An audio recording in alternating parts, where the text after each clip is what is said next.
Well, MDMA, the process we use is after careful preparation sessions. Then when people get the MDMA, it's in an all-day therapy session with two therapists, usually male and female.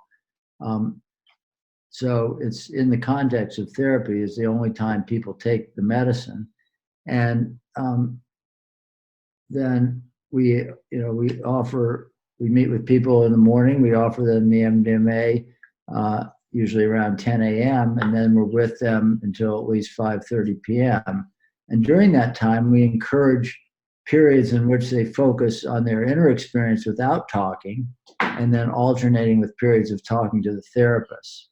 And so sometimes, quite often, quite a bit of the time, may have eye shades on and headphones if they're comfortable with that, listening to music, and the therapists are just there, kind of being there for support, but not talking. And then periodically there's discussion. And what we encourage people to do is to have an open mind. We, use the Buddhist term, sometimes beginner's mind. In other words, we say to people, it's what we find is most useful is for us and you to set aside any agenda about what should happen.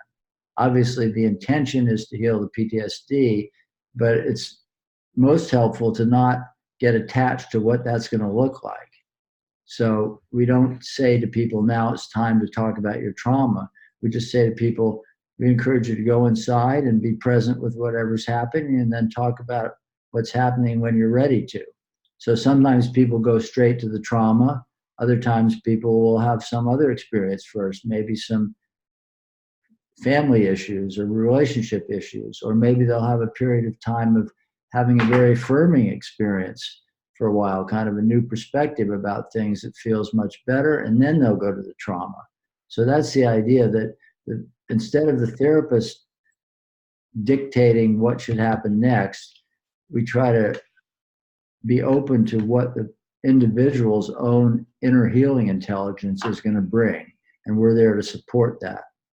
And what MDMA seems to do, it does many things. So, but on one level at least, we know that MDMA decreases activity in the fear centers of the brain, the amygdala, and increases activity in the higher processing centers, the prefrontal cortex. So that's part of what we notice in the sessions is people tend to have their fear decreased enough so that they're not overwhelmed, but they have clear memory. They're not sedated. People tell us they remember even better sometimes with the MDMA. So it seems to give people a period of time where they're not cut off from their emotions, but they also have a sense of, okay, this is still hard, but I can do it without being overwhelmed. So it gives people a number of hours in that state in which they can really revisit and process their trauma in a different way that seems to be very helpful.